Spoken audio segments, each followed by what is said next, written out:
Okay, we are live, Madam Mayor. It is 9:04. Right. Thank you. Good morning, everybody, and welcome to the pre-agenda meeting of January 11th, 2023. My goodness. Oh, sorry. 9:04. Right. Thank you. Good morning, everybody, and welcome to the pre-agenda meeting of January 11th. Sorry about that. I forgot to mute myself. Oh, well, should I start over again? No, it's fine. It's fine. Okay. Shall I call the roll? Call the roll. Thank you. Mayor Betty Resch, Here. Vice Mayor Christopher McVoy, Present. Commissioner Sarah Maliga is absent, Commissioner Kimberly Stokes, Here. Commissioner Reynaldo Diaz. Oh, he was here just a minute ago. I guess we were too boring. Having computer Yeah. issues. I'm sure. he'll Okay. pop back Well, we in. can get, I want to get started. There's three of us. We have a, why don't we start then just quickly with, Commissioner, Stokes. Do you have anything on your mind? I have three things on my mind. Okay.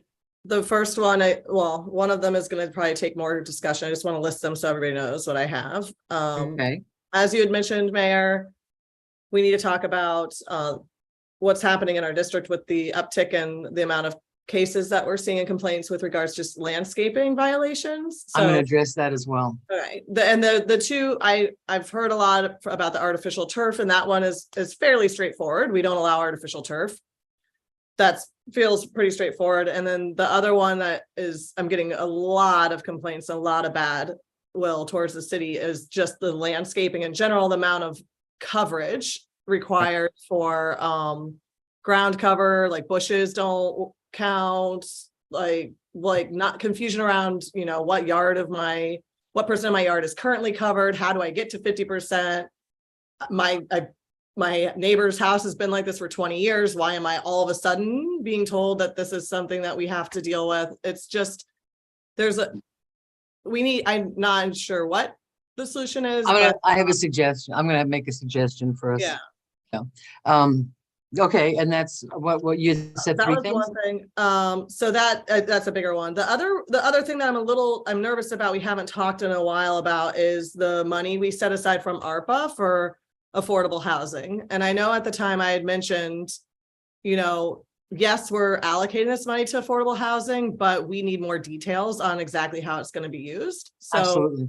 I think there's a disconnect between us and the CRA. Like, they think we're just going to sign $2.5 million over to them. They are there, from what I've been gathering, they might buy a property for $250,000, tear down a structure and hand it over to a community partner to build, 1 or 2 units. And I don't feel comfortable handing over, let's say, even $1 million to help 4 families. I think I can address that. I was at the CRA meeting. We talked about that last night, so I can Okay. give you an answer when we get there. Yeah, so I think, before, and we were told before I absolutely 100% stand behind the commitment to matching the funds that we got from the federal government. We thought we were going to get 2.5 million. We didn't. We got 750 or something. So I will stand behind that match, but anything above that match, we need to have a real conversation about, and the CRA needs to understand where the city stands. You mean this above the 750? Yes. Okay. Yes. So the affordable housing landscape, and then I know, just time sensitive matters. We had talked about how, Ms. Davis has been with us for a year, and like the performance review process. And I think the city attorney was going to send us some, options, because I said, I think it's fair to Right. I let agree. her know what the criteria is going to be before we have the evaluation. I think we should try to have it probably within the next 6 months. And At least. I think the sooner we have that agreed upon that criteria, the more, out of respect for the person that's going to be getting reviewed. So that's just wondering where that is. Yeah, and we have, I've actually, Carmen and I had a conversation about that a couple of weeks ago, and I see her hand is up. Yes. About doing that sooner rather than later, because again, we don't want this to become a sword against a staff member. Yeah. So Mark, Ms. Davis? Yes, thank you, Mayor. And thank you for bringing that up, Commissioner Stokes. Slip back in. Yes, so Glenn and I have researched a few evaluations. And so I've reviewed them. I'm not too crazy about the few of them. We talked about that, so we're still researching some, but we're certainly on that, and we'll be submitting something hopefully next few weeks. Thank you. You're welcome. Kim, if you want, I can address a couple of things that you said, because I was at the whole CRA meeting last night. And they asked about the ARPA funds. And I said that we had committed 2.5. I didn't go back to the 750, but I said, we had set aside 2.5, but there's been no meeting about how that's going to work. There's no it did not sound like there was an expectation on their part that we were going to hand it over to them. I don't know, however you got that impression, but I made it very clear that we have earmarked it. It's, safely in that, on that line, but we have to certainly talk more, and we don't want to reinvent the wheel about who we're going to work with, the different groups that we're going to work with. Okay. So, Well, are we gonna have a discussion item about this or something? Because I from what I've seen so far, working with our community partners means spending a lot of money on a piece of land and handing it over to them, which I'm. but for, I mean, it's all right. Let's have a, maybe we should have a, well, they're looking at and I know that there was some dissension from one of the members last night about this, single family house. They are getting a piece of property to make an affordable thing. One of the things that we're trying to do is do affordable housing, and there are the competition that we are in. This is what Joan described last night. If you don't mind me going on a little bit, the objection was that other people, were taking over a piece that could be affordable housing, from the private sector. But the reality of the situation right now is that we are competing against corporations and LLCs with big buckets of cash. So at this point, getting as much land property as we can. This is Joan's, response was, because if a corporation gets it, it's not going to be an affordable house. If the CRA or the city gets it, it will be earmarked as affordable. And so that was not to go. I think we should maybe have a maybe have a workshop on this. We definitely need to talk about more. And that's all I said to them last night is we have made no decisions. There's nothing on the CRA has their own money as well. Nothing that happened last night had anything to do with ARPA money.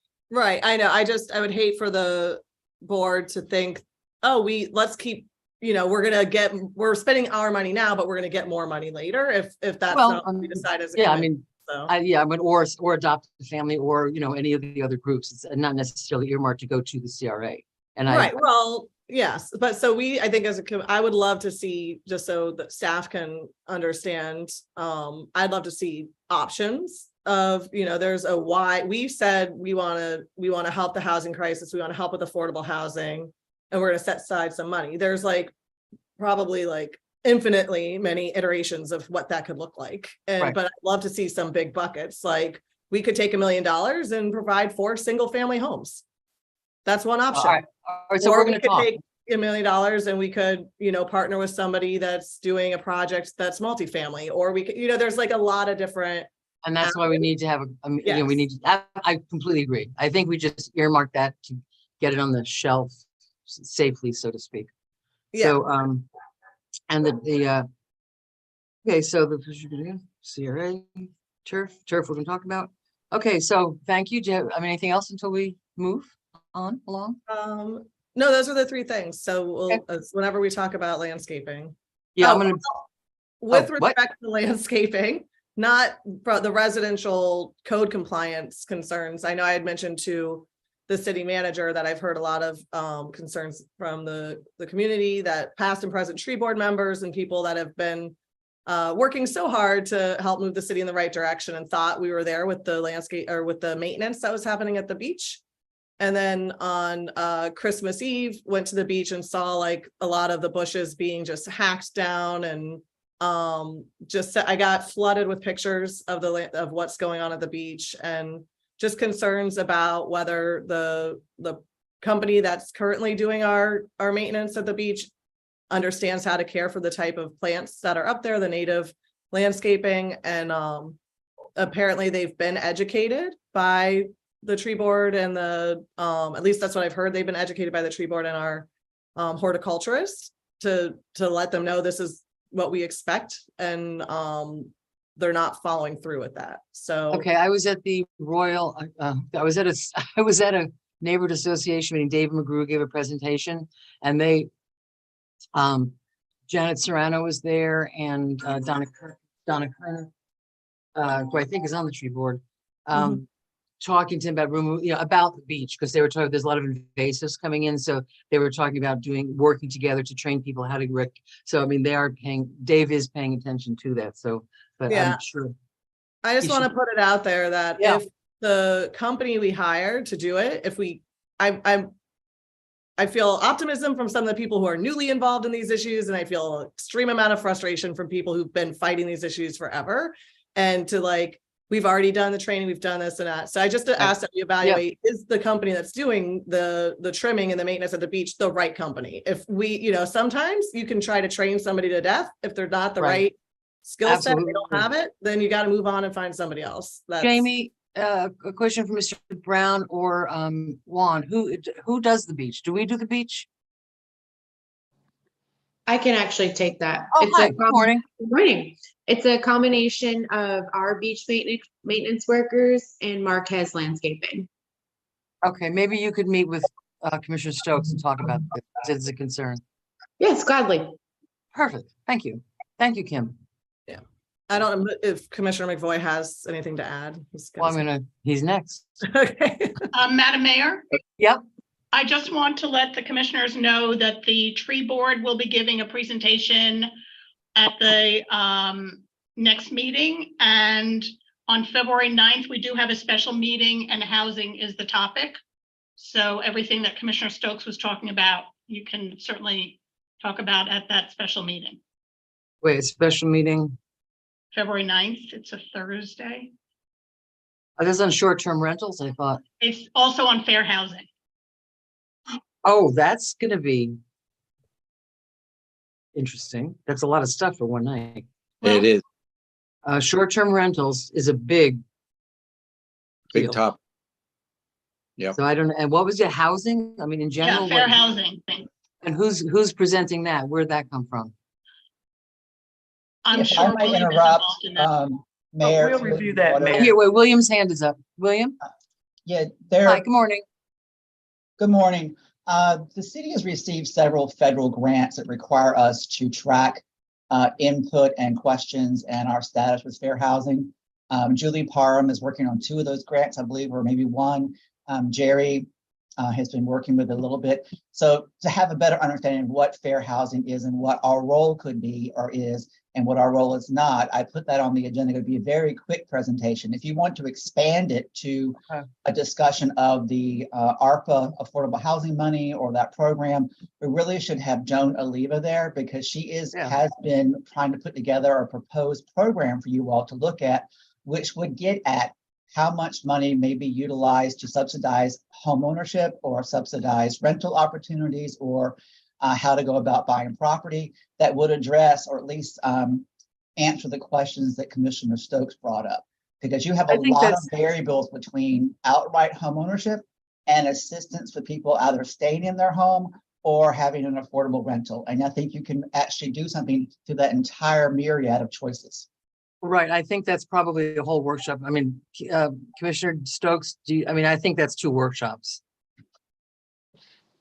Right, that's probably a workshop on its own. I mean, the short presentation, great, we can certainly hear that, but a deep conversation, I think we're gonna have Airbnbs, and I think that's a bit of a big chunk to pick off. So if I have consensus, can we maybe, I see Christopher McVoy said thumbs up, 2 thumbs Can up. we do so William, is there a way to, I don't want to be a blocker for grants that you're going after. Is there something that you need from us? No, we just wanted you to be Start aware of that it, because at the workshop? it keeps coming up, and there's not been a clear consensus across the city staff and within the city what exactly fair housing means. There are components of it in the building code, there are components in it, requirements for grants. So we want to just give you an informative update as to what fair housing means to us, and those entities that enforce fair housing, and the tracking that Julie and Jerry are going to be doing in furtherance of the support for the grants that we already have. Okay, Let's- and so let's were you put that saying that for- would be a presentation on a regular meeting, Mayor?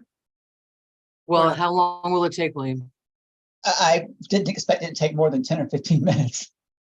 Well, I want to just put at the beginning, make that number 1 on the agenda. for the Okay. workshop, and then have that done and then go into the wonderful world of Airbnbs. Okay, well, I'll coordinate with Julie on that. Thanks.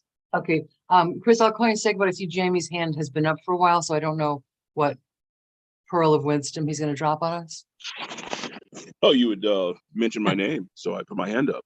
Oh, I okay. know just this past Monday, our horticulturalist Dave McGrew, as well as the Assistant Public Works Director Mike, they had met with Jenny Powell Mhm. to discuss some of the different landscaping issues. And I know the beach was one of those subjects. I have not met with Mike yet to kind of go through all of the different things, but one of the things that came up last time was, for instance, the pruning of the palm trees. And when you look at, I guess they were thinking it was too aggressive.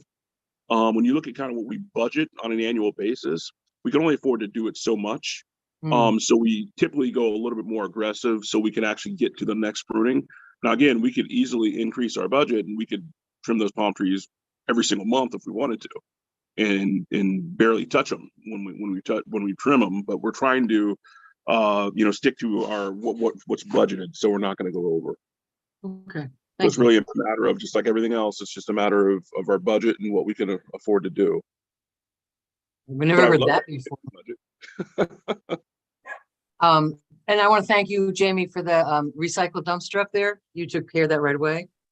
No problem. Yeah. Yeah, that seems to be, maybe they're just having, I don't know, more cardboard lately, but it's, because I go up at least once or twice a day and I noticed in the morning it was full, in the afternoon it was empty. Thank you. Okay, Mr. McVoy has had his hand up for quite a while. Thank you for your patience. You're up. All right, great. I just wanted to add briefly to the beach thing. I know that it's been a very long time concern about how the maintenance is done there in terms of the native plants. And I would second what I heard from Commissioner Stokes, that my experience with regular landscape companies, and this has been an issue that I've heard about for years, with my experience with regular landscape companies, is that they almost invariably do not know anything about native plants, do not know anything about pruning and maintenance of native plants. And we may just need to find an organization that specifically does. It should be quite possible. There are lots of people with extensive native plant knowledge in Lake Worth and could presumably steer us to somebody. So yeah, and it has been a source of problem. So that's all on that one. My areas of things are mobility, city beautification, and the electric utility, and then a brief one on the ball fields. We only have half an hour. Come on.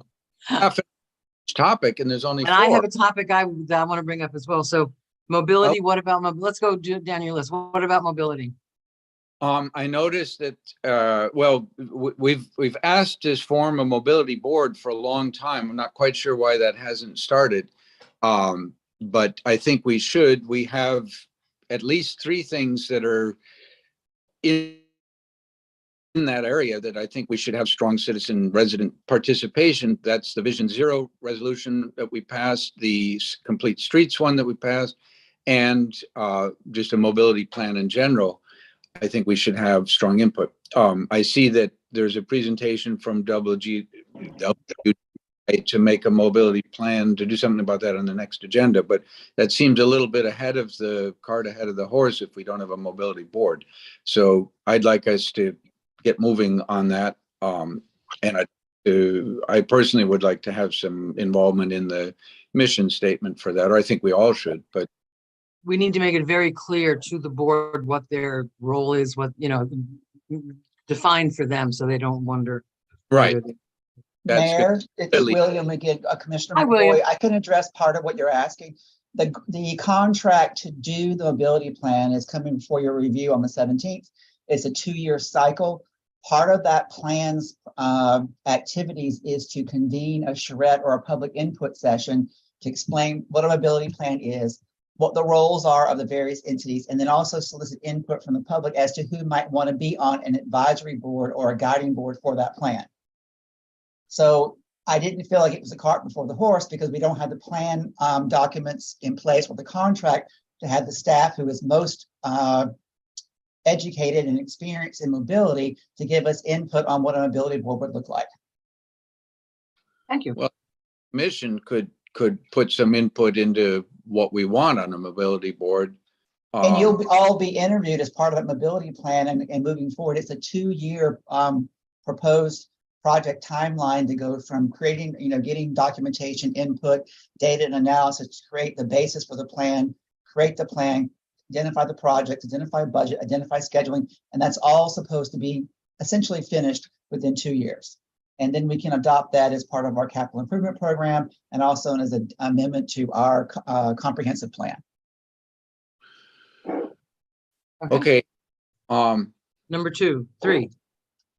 Northwest Ball Fields, I had a lot of discomfort when we approved $750,000 for the lights up there. I happened to notice recently that Jupiter is doing something with their community fields, I think they call them. I couldn't tell you how comparable they are in size or lighting, but Budget. they all happened to mention about somewhere between 200 and 300,000, and they were redoing all their lights.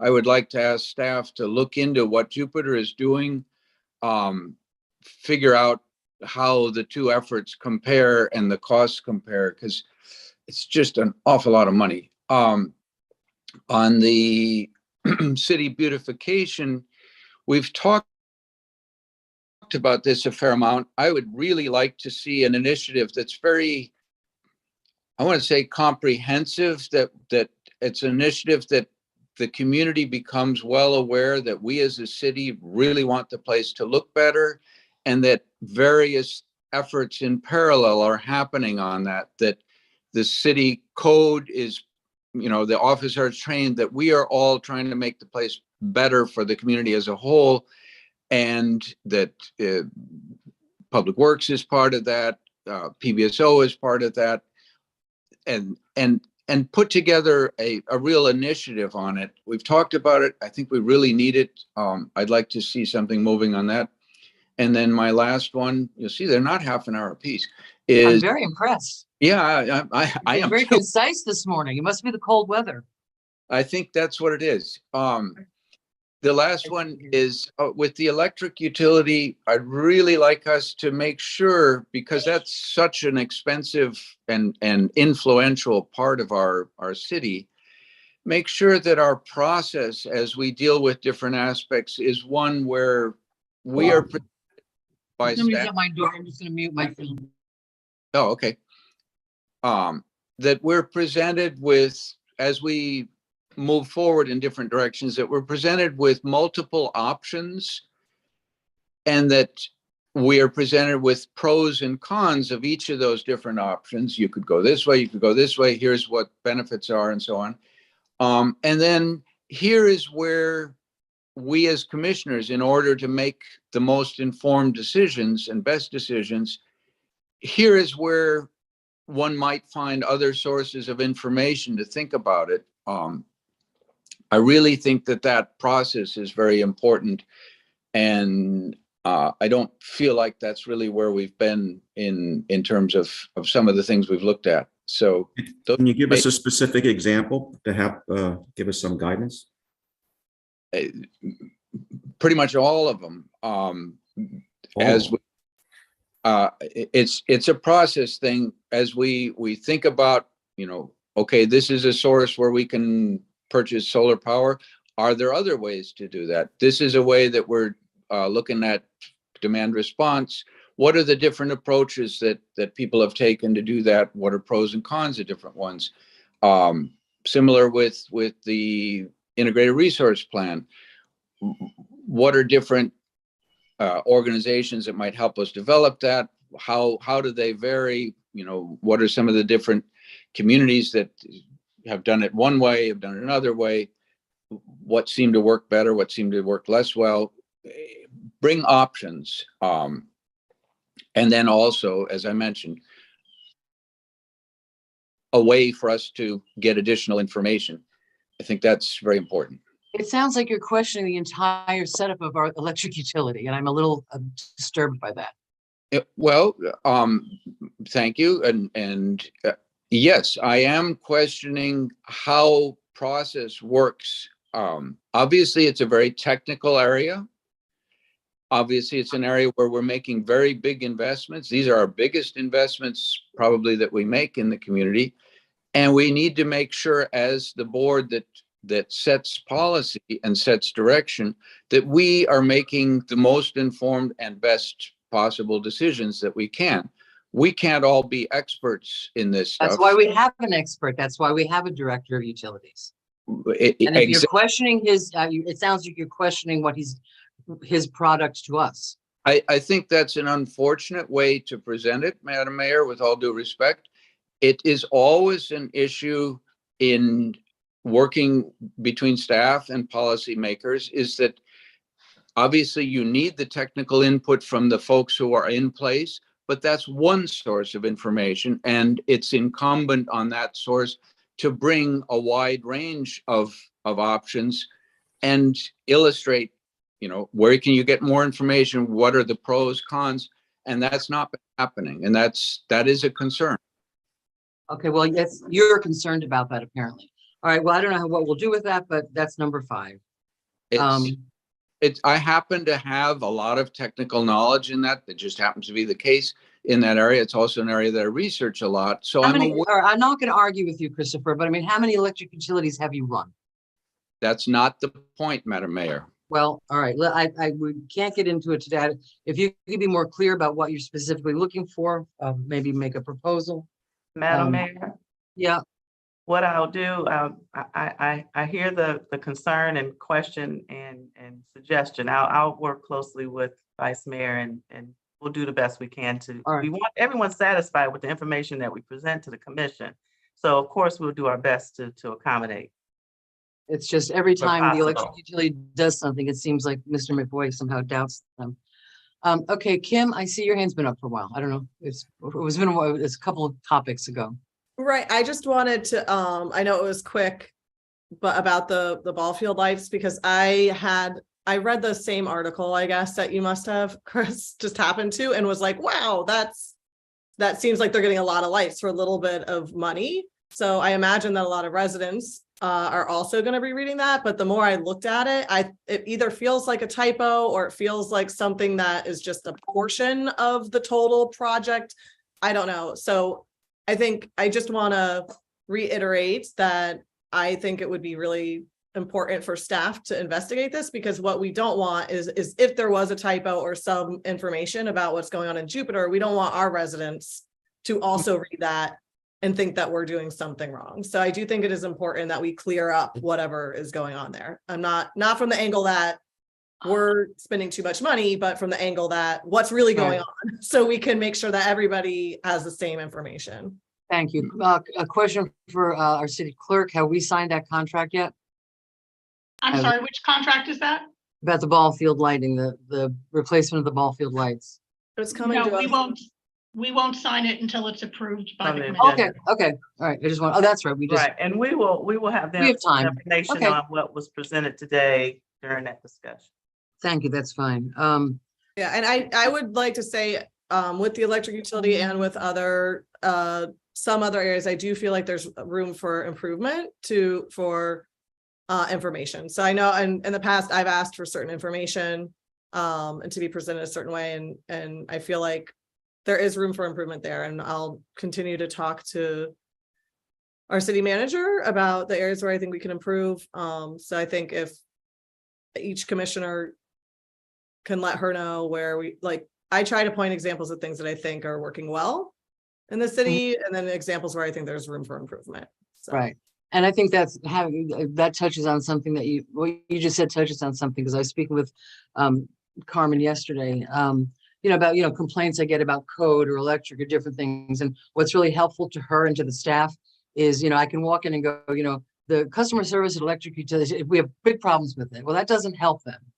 What we need to give to them to be more helpful is if I get a complaint or a comment from a citizen about a problem, I forward it. When I respond to that citizen, however, I copy Ms. Davis, I copy whoever I think, at Liberty, whoever I think is the person that would be responsible for that. But my question, my request would be, because I'm on board with you, that we get a lot of complaints, but let's try to be, when we do approach staff with a problem or an issue, let's have a specific example. This is what happened to this resident and this is how it was resolved. So that it's not just, we have a problem with customer service electric.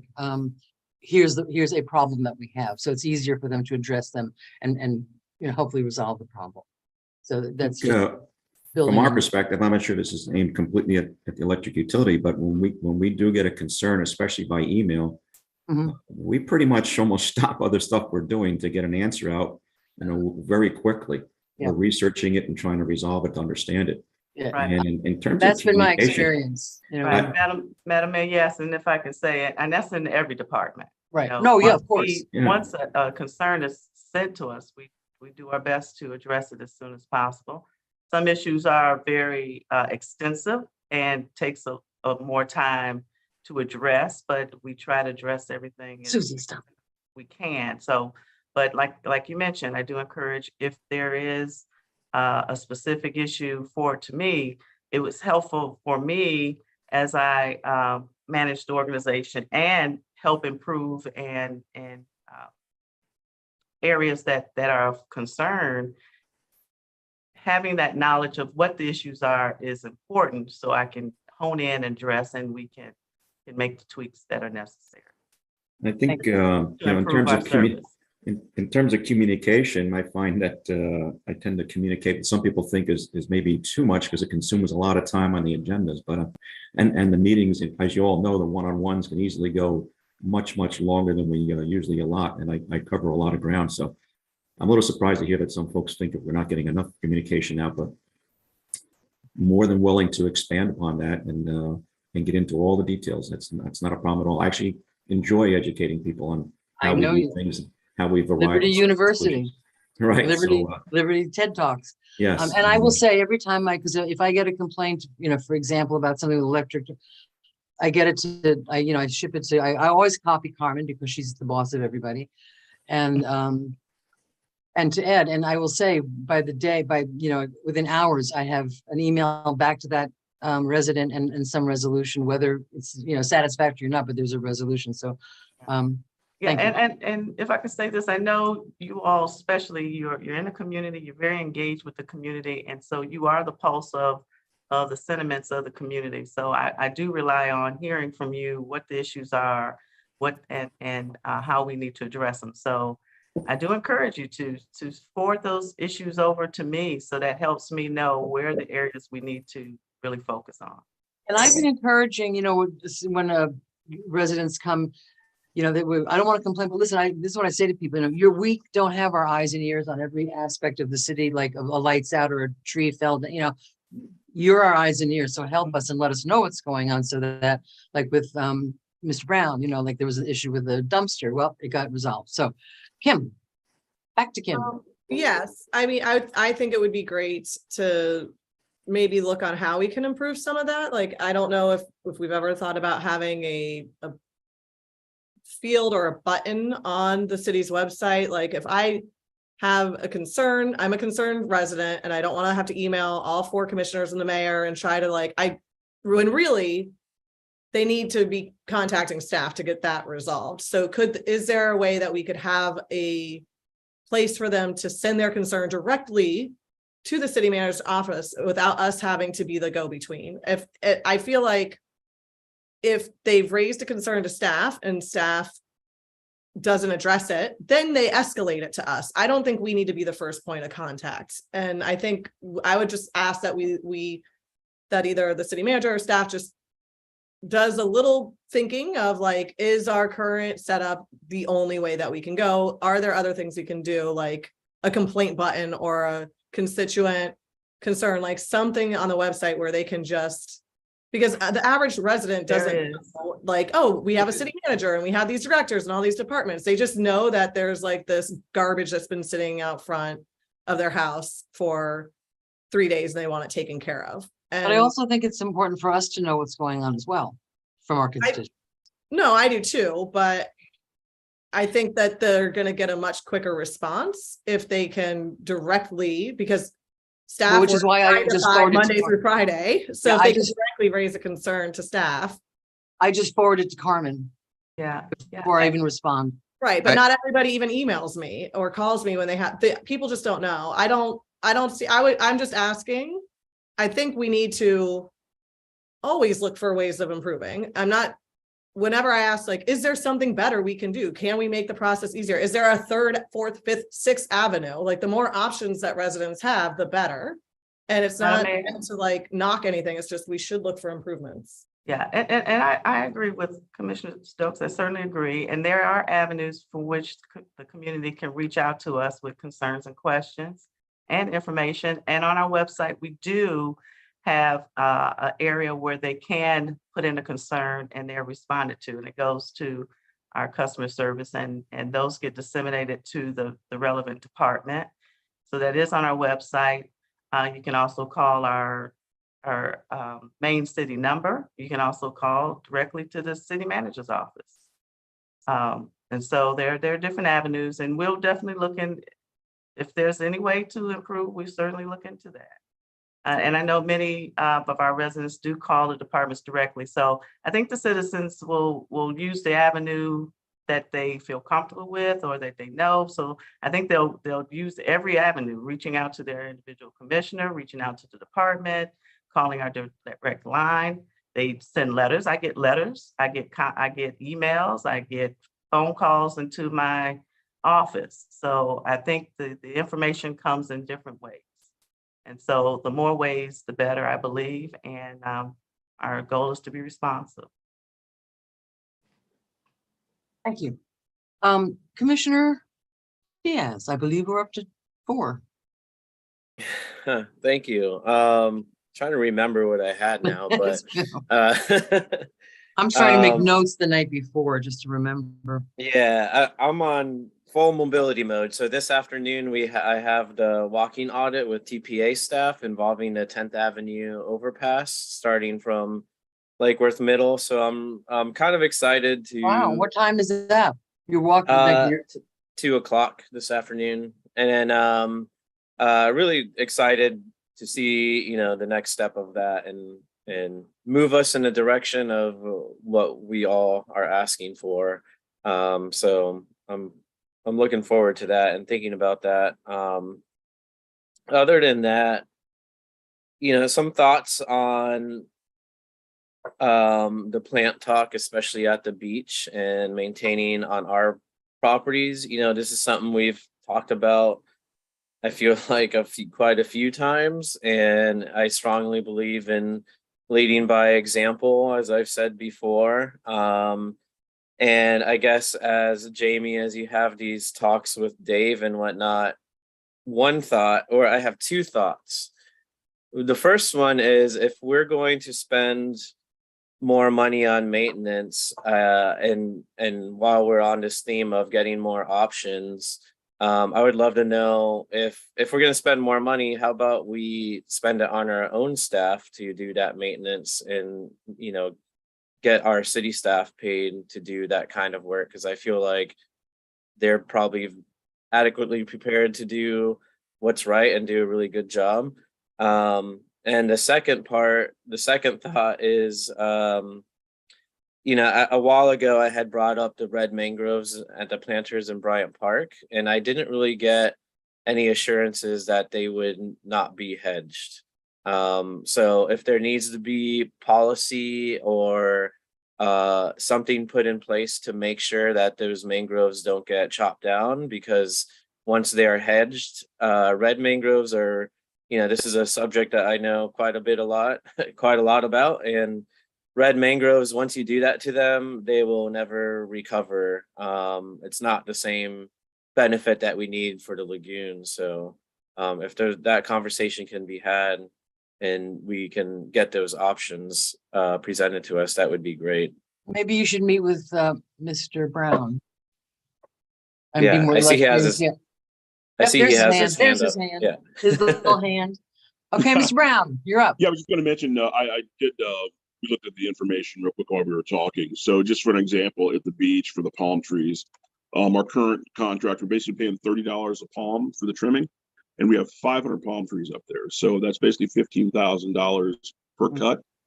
If we want to do it twice a year, it's obviously 30, 3 times a year, 45. So it really depends on how much do we want to actually allocate toward maintenance up there. And that's just for the palm trees. So again, it just comes down to budget and how much we want to put forward up there. But if I recall, and Lauren Bennett would be able to give a better answer, but I recall, I think we were just positive on the parking last year for the first time in a while. Yeah. Not the parking, just the beach fund itself, And Was- how much were we to it? 125,000, Okay. if my memory serves me correctly. Right. And do we know how much that would be, that kind of maintenance would be if we used our own grounds crew? If they have As time. opposed to a contractor? I could get you, because we normally, when we, as part of the budget process, we look at if we're looking to add any additional positions, and, you know, you add on, I think, I believe it's like 38 or 39% for benefits and everything. So we would have to look at how many additional positions we need to add and what kind of impact that would be to our overall budget. And then kind of verse that against just using a contractor, which typically is why we use contractors, because it's cheaper for the city than bringing in a whole in-house staff. You lose a lot of control. I wonder if that's anything that we could, a little side project we could ask our internal auditor look into. I know he's done little research projects to help us. I don't know, or if that's something that you can easily put Who's together, he? Jamie. Who's- Yeah, because, you know, I think as the mayor just said, with a contractor, you probably lose a certain amount of control. And, you know, our staff is really good generally. So I feel like if we consistently have problems, and, you know, maybe if they're hourly, maybe they're more efficient as well. So I'd be curious to see what the comparison would be. And Yeah, we can definitely do that exercise. We looked into it a few years ago, and we did the same thing with in-house janitorial. We used to have janitorial in-house. You put that out and you kind of weigh back and forth how many people we actually need to bring back on board. And then you look at those additional full-time employees versus what we would be paying for outsourcing. And you're absolutely correct. Just like with our in-house janitorial, you lose some control when you put that operation out versus if you can remain in-house with it. But we can do that exercise, no problem. Thank you. Thank you, Jamie. thank you. Okay. Anything else, Mr. Diaz? I think that's it. That's it for Okay. now that I recall. Thank you. I appreciate that. So now I'm going to come up and I have just two. The first thing I want to talk about, I think all their lives have been made pretty much a living hell in the past couple of weeks because of turf and stones and landscaping. And I mean, I this morning, I'm getting texts as early as this morning about it. So here's my suggestion. I've expressed this to Ms. Davis already. My suggestion is this. Ordinances are hard to read anyway. The landscape ordinance, which is one that affects people pretty directly, it's not easy to read. And I don't know, you know, all of a sudden, we've been here 2 years now almost, and all of a sudden, all I'm hearing about is AstroTurf. It's like my new code word for like rabbit hole. So my suggestion is this. We hold off on the prosecutions, the code enforcement prosecutions. We look at the ones that have already happened and maybe relieve them, and then have a workshop about what we think, you know, what, if any, I would never personally say, oh, let's let people have plastic lawns. But I do think it would behoove us to take just a reasonable sort of unjudgmental look at certain limited uses of AstroTurf, for example, around a pool, a little playground area, things like that.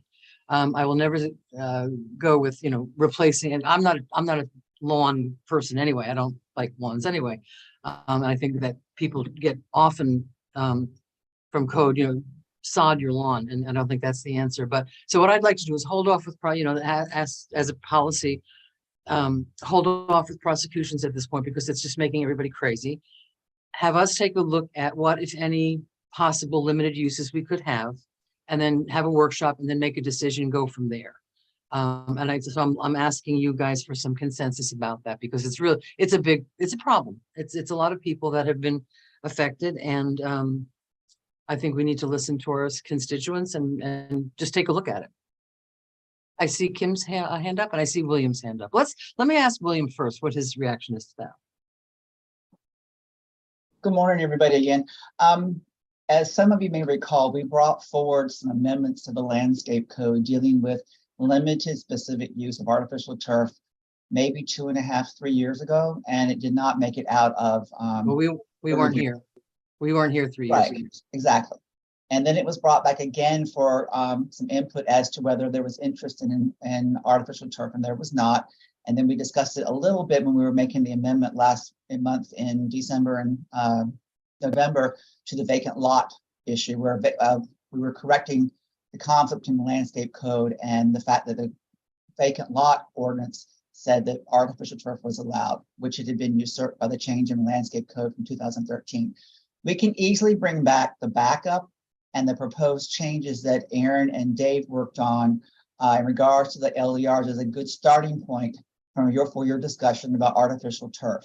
It does have performance criteria in it that do address some of the concerns for recyclability, leaching into the soil, heat island effect, permeability, and that sort of thing. And we'd be glad to bring that forward to you, and we can do an abeyance on the code cases that are related to artificial turf until that workshop happens. If you all decide to move forward with changes, then we would carry that forward to the appropriate advisory boards and on to you. Please keep in mind that many of the artificial turf cases would not be able to comply with the proposed changes to the LDRs.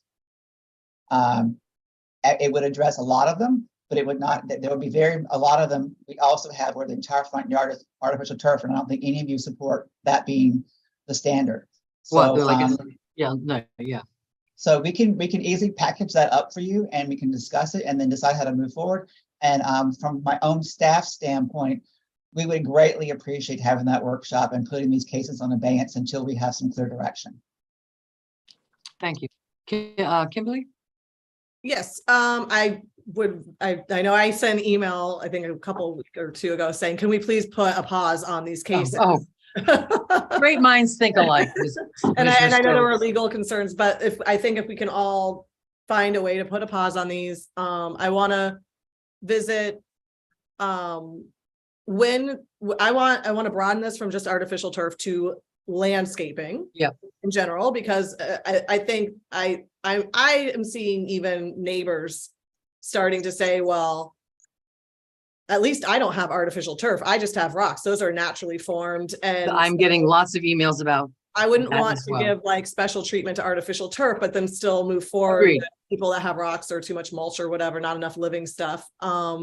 So I'd like to broaden it to encompass that. And I would like to, as part of that, look at, in general, how much time do we give people to come into compliance? Because we know that plants take time to grow. We know that, you know, if I were told today, Kim, you need to redo your front yard, I'm going to want to take the time and plan it and save the money. And I'm going to want to do it the correct way. I'm not going to want to just like throw something, spend money, investment, and just throw something quickly down to come into compliance. So I just want to make sure that this is not life-threatening. It's not health safety. It's not quality of life. What is in your yard does not affect your neighbor. And so I just want to make sure that we're as helpful as possible, giving enough time as possible. So I 100% fully support this. Thank you. Okay, great. And on top of that, I keep having thoughts and they keep like coming in and like leaving. Our brains are too busy. About the artificial. My brain's full. About the artificial turf and the proposed changes that staff is going to bring back as a starting point. One thing that really, you know, as not wanting plastic lawns and being against that in general, the one comment that really stuck out to me last week was the lady who has like what would be considered a very high score if you were going to evaluate her yard. Like you've got all these big trees, you've got all this stuff, like you are going above and beyond like the minimum requirements. And you just want one little tiny strip of turf. You know, is there a way to tie the amount, if we decide to allow limited use cases, William, I appreciate the performance criteria, but is there a way to tie like a trade-off. Okay, so you want, 8 square feet of turf here, you need 3 more points on your landscaping in order to qualify for that We benefit. can look at that, but the way the ordinance was drafted, you do have to still meet all the current requirements of the landscape code, including permeable area, tree count, bush count, whatever you want to call it. We can look at that if you wanted to include some portion of artificial turf that you provide above and beyond, an extra tree or something. And we'll look at that and have a response back to you as part of that workshop. I think the idea of like a trade-off is intriguing to me. That was the one comment that I was like, we're not in favor of it.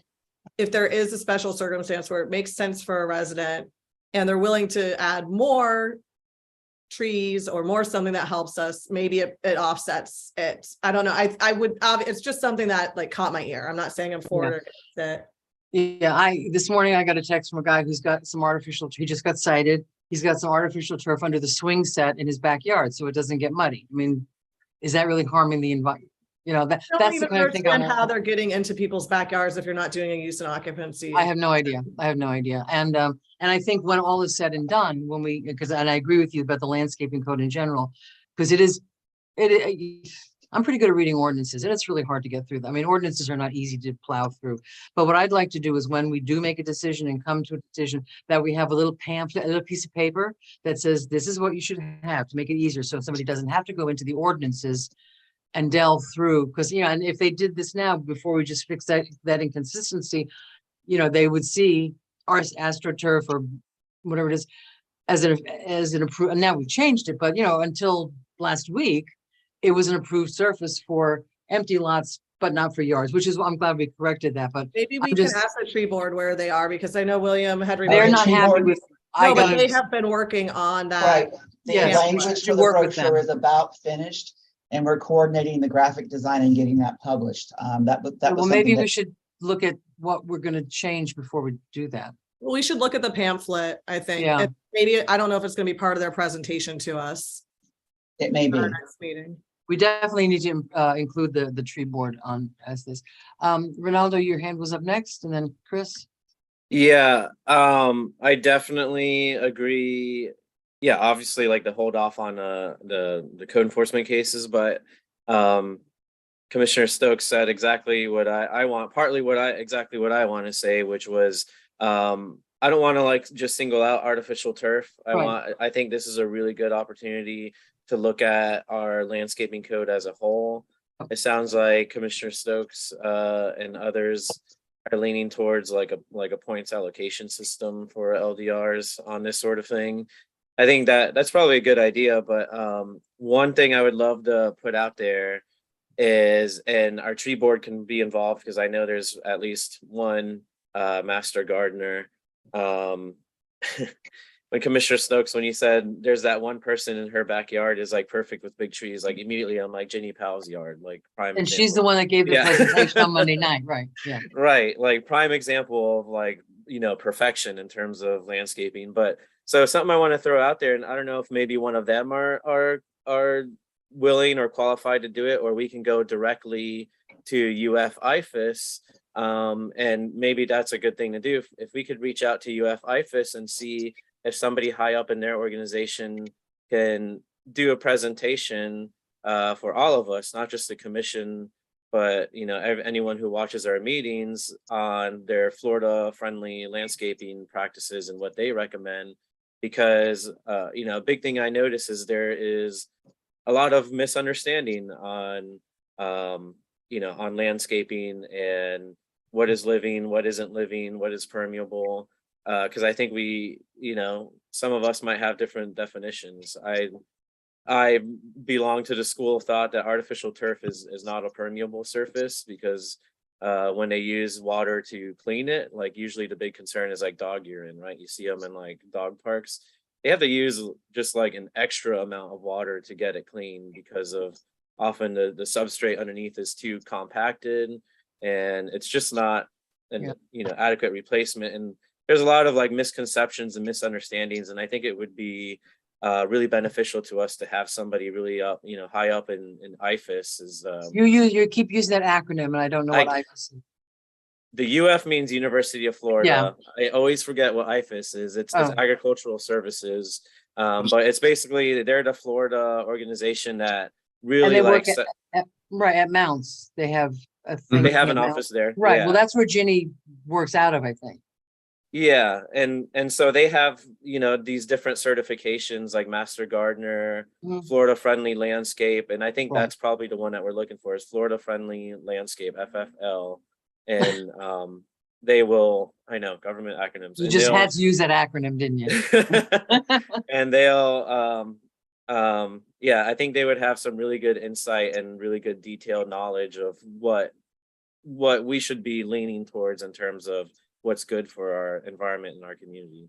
And I Okay, would so also it looks- not assume that what happens on one person's landscape is not going to affect their neighbor, because that also isn't totally true. Because if they're, in violation of the permeable surface, if they just have a big dirt pile for a lawn, when there's, that can lead to some flooding issues and moving water where we don't want it onto. Well, I your, think like, we're talking about small areas, not, expanses of lawn. So Yeah, but you'd be because I see, surprised. I see your hand is Yeah. up. I just, it sounds like that we are in consensus about holding off some amnesty, right? Not amnesty, but holding off with prosecuting, setting a workshop, talking about all, getting the stuff from the building department, from William about the pros and cons, and doing our own research and having a workshop and talking about it, and just landscape in general, not just the astroturf, not just plastic lawns. As Commissioner an McVoy. expert presenter, I 100% agree. Anytime we can bring in leaders in a field to help supplement staff's knowledge and our own knowledge, I am all for that. Yeah, and we have such good local resources for that. Well, I see, Chris, William, I see your hand up. Chris has had his hand up for a while. He's got to add. Just very quickly, I'm hearing some of it already, that education needs to be part of our approach. Right. I went over to one of the cities on the West Coast for some other reason at one point and noticed that their city hall just had a display of little threefold brochures that Right. gave people very accessible. They were nothing fancy. They didn't need fancy printing. They were That's what probably- I just proposed. That's what I just proposed for us to do that. And I think the tree board is working and put the same information on the web. But some education, why is it that we have a landscape? Or what are our objectives that we're trying to reach? So people understand that it's not just to be obnoxious or to, Okay, we're getting past time. William, I see your, sorry. Right, real quickly, all the brochures we're creating are going to be coming to us web friendly, so they'll be posted. Right. And second of all, based in preparation of this discussion, we've already put together a plan to postpone all the artificial turf cases 90 days. So I hope that within 90 days, you can have the workshop, and then we can decide what we're going to do. And then if we need to extend that abeyance another 90 days to facilitate changes to the ordinance, we will. If you choose not to do anything, then those cases will proceed. And And does that I would ask to add the ones that have already gone to special master. Yes, exactly. We're going to take care of all of them. And But that's no not liens. just artificial turf. That's, Not just Pardon me? artificial. you said The artificial stones. turf cases. Right, but I don't know how to deal with the other ones that you might, because they open up the entire landscape code and having it all just Well, be Ground free cover, for I all think for we're 90 talking. days William, I is a- think we're talking about ground cover, and I'm getting the same, probably from the same people as Kim about, this guy has this beautifully, it's palm trees and pea stones and stuff. gravel. It looks, right. It looks great. And he's been cited. And the guy next to, so I'd like to include ground. I think ground covers, we can limit it, kind of look at it. Okay, That's the two hot topics right now. all right. And then we Thanks. can, thank you. All right, listen, it's 10:04. My God, we've run over. Staff, thank you for being here. We never ask staff if they have any issues, and I'd like to somehow include that. If you've got some burning issues that you want to bring to us while we're all together, staff, that would also be helpful. I know Carmen, I see her hand up. Carmen conveys to us what staff is thinking about, but if you all want somebody to, chat with us in the morning, that's fine too. Ms. Yeah. Davis. Yeah, that'll be nice in the future for the meetings to set aside a few minutes just to give updates. But I do want to say, for the sake of time and for the public to know, February 4th, Saturday, February 4th, from 11 to 1:30 will be our public meeting for redistricting, and it'll be at Compass. So we're pushing out our ads. It'll be on our website and other social media venues. So. And then we'll on the 9th, push that yeah. out. Yeah, so February 4th, 11 to 1:30 at the Compass Community Center. And on Thursday, the For 9th, redistricting. we're doing short-term rentals on a workshop on the 9th at 5 o'clock, which is a Thursday, just to let's go. There have been a couple papers that I have gotten from Glenn. I don't know if we probably have all gotten them about, what limited we have. And I would ask us all to do a little homework about that before we go. I'm reading through them now just to know, what's possible. It seems like some things are possible. So I would just ask everybody, if you don't have those papers, to ask Glenn, maybe you just forward that to everybody again to make sure that we have it, or whoever does that. Glenn? Yes. Okay. Okay. All right. We can With that, forward the packet for that meeting, because it's already with Melissa, okay, perfect. if you want. Thank you. All right. Well, thank you, everybody. Have a wonderful day and a wonderful weekend. And we meet again on Tuesday. And also another thing I was looking at the agenda items, we're talking about food trucks on Tuesdays. So That's be right. prepared for some interesting and lively conversation.